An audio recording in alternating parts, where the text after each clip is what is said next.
Halo semuanya, selamat datang di Ruang Sinema. Bagaimana kabar kalian semua? Semoga selalu sehat dan baik-baik saja. Sesuai jadwal, jadi pada hari ini kita akan kembali melanjutkan series Donghua Martial Master episode terbaru, yang mana ini adalah episode yang ke-548. Bagi yang mau bergabung dan series ini, kita sudah sediakan playlistnya. Jadi kalian sudah mudah mencari di mana episode awal dari series ini. Sebelum kita mulai episode terbarunya, kita akan melihat dulu apa saja yang telah terjadi pada episode sebelumnya, tepatnya pada episode 547. Kemarin pertarungan sengit telah terjadi antara Qin Chen bersama Kule Dao berhadapan dengan kekuatan Feng Xiaoyu. Kehadirannya di sini sangatlah merepotkan mereka. Bahkan Kule Dao harus terluka cukup parah akibat melawannya. Pada akhirnya, Qin Chen pun menjadi tahu kalau Feng Xiaoyu ini telah mengetahui tentang hubungan istana Piao Miao bersama dengan klan Yimo. Jadi dia pun mencoba memanfaatkan kehadiran dari gadis ini untuk bisa membuatnya takut. Hanya saja, Feng Xiaoyu mengambil tindakan yang cukup berani dengan menahan murid tersebut. Alhasil, jiwa dari salah satu tetua istana Piao Miao pun muncul. Meskipun begitu, ia berhasil melenyapkannya dan mudah. Dan begini maka sudah jelas kalau kekuatannya memang tidaklah main-main. Alhasil, Qin Chen pun tidak ingin membiarkannya datang kemari.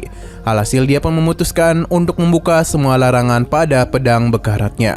Sekarang kita akan melanjutkan episode terbarunya. Badai petir seketika saja muncul di tempat tersebut, yang mana tentu saja ini adalah ulah dari Qin Chen yang telah melepaskan semua kekuatan pada pedangnya. Ia pun terus mengalirkan kekuatan yang begitu besar pada pedang ini dan akan mengerahkan semua ini kepada Feng Xiaoyu. Sadar kalau serangan itu sangatlah berbahaya, Feng Xiaoyu pun dengan sigap menahan serangan Qin Chen. Benar saja, serangan barusan cukup kuat. Bahkan dirinya agak kesulitan untuk bisa mengatasi hal itu. Sampai akhirnya Feng Xiaoyu kembali melancarkan serangan bertubi-tubi agar bisa menghancurkan serangan Qin Chen.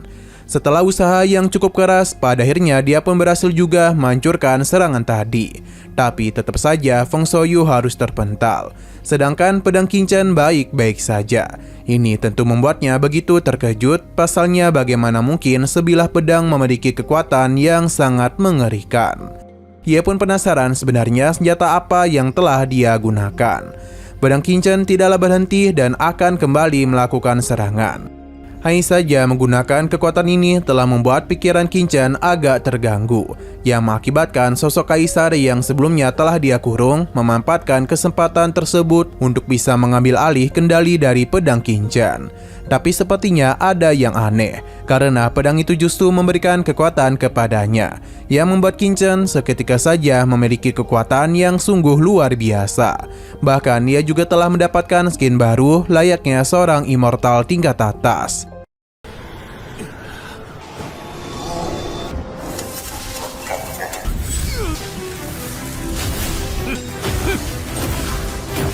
Dengan kekuatan yang sekarang Qin Chen miliki, maka tentu saja membuat Feng Xiaoyu menjadi ketakutan. Terlebih lagi, Qin Chen segera melancarkan serangan untuk bisa mengalahkan dirinya. Dengan hanya menggunakan jarinya saja, Qin Chen dapat dengan mudah menghancurkan formasi pertahanannya, dan juga telah melukai Feng Xiaoyu.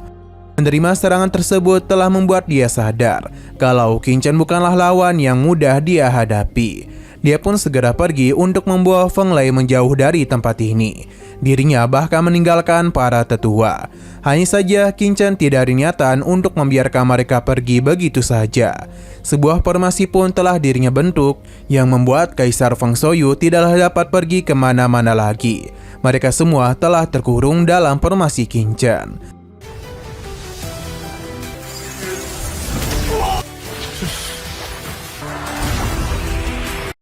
Feng Xiaoyu mencoba untuk menghancurkan formasi ini. Namun dengan kekuatan yang sekarang, tidaklah mungkin dia bisa melakukan hal tersebut. Terlebih lagi, harta yang Qin Chen miliki telah menyerap kekuatan ruang pada tempat ini, yang membuat hartanya semakin kuat saja. Jadi seberapa keras pun Feng Xiaoyu mencoba, semua itu sia-sia saja. Qin Chen kembali mengeluarkan ledakan kekuatan yang dapat dengan mudah menghancurkan serangan Feng Xiaoyu dan juga mementalkannya. Tidak berhenti sampai di situ saja, Qin Chen juga menggunakan api langit miliknya untuk bisa menekan mereka. Feng Xiaoyu tentu tidaklah berdiam diri dan mencoba menahan serangan Qin Chen sebisa mungkin dengan pertahanan miliknya. Hanya saja jika terus seperti ini, maka mereka hanya tinggal menunggu waktu untuk mati. Benar saja, Feng Lei pun harus terlepas dari pelindungannya dan pada akhirnya api langit milik Qin Chen pun telah membakarnya dan memusnahkan Feng Lei.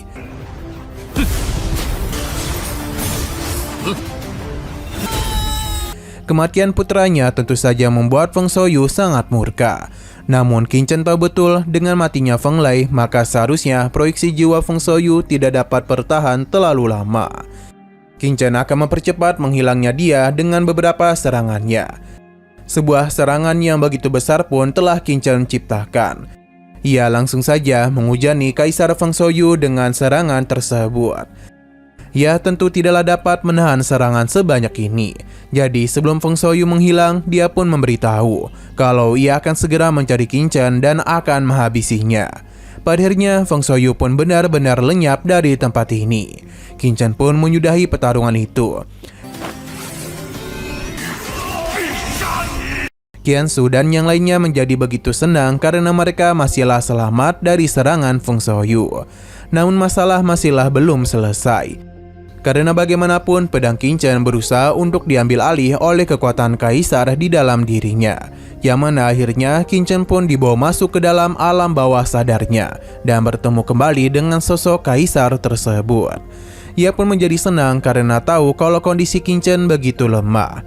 Gelodou Dao pun menjadi begitu panik, pasalnya ada semacam kekuatan yang berusaha untuk mengambil alih tubuh Qin Chen. Gelodou Dao hampir saja membongkar beberapa rahasia milik Qin Chen kepada Qiansu. Tapi untung saja dia ini segera menutup mulutnya dan meminta mereka untuk tidak perlu khawatir. Dua tetua sebelumnya berusaha untuk pergi melarikan diri, namun ini tidak akan pernah dibiarkan oleh Gelodou Dao. Hanya saja kondisinya masihlah belum pulih, jadi cukup sulit baginya mengejar mereka. Untung saja di depan sana ada Changwu. Kedua tetua ini yang tahu dia berada di pihak mereka segera meminta pertolongan kepadanya. Namun tanpa mereka ketahui, Changwu telah berada di pihak Qin Chen. Jadi dia ini langsung saja menghabisi mereka.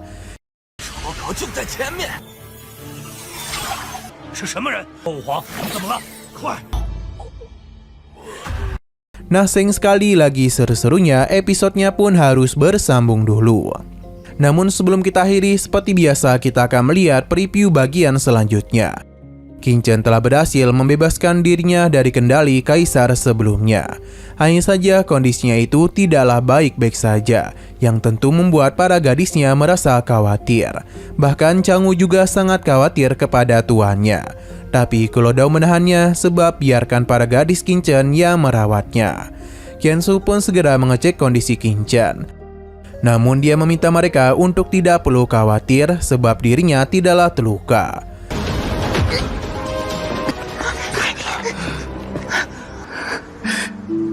Oke, sekian dulu pada video kali ini. Untuk video selanjutnya akan segera hadir. Jadi bagi kalian yang ingin mengikuti series ini, langsung saja klik subscribe dan aktifkan loncengnya. Terima kasih yang sudah menonton video sampai habis. Jika kalian suka pada video ini, klik like dan share ke teman-teman kalian tentang channel ini. Dan ditunggu aja kelanjutannya.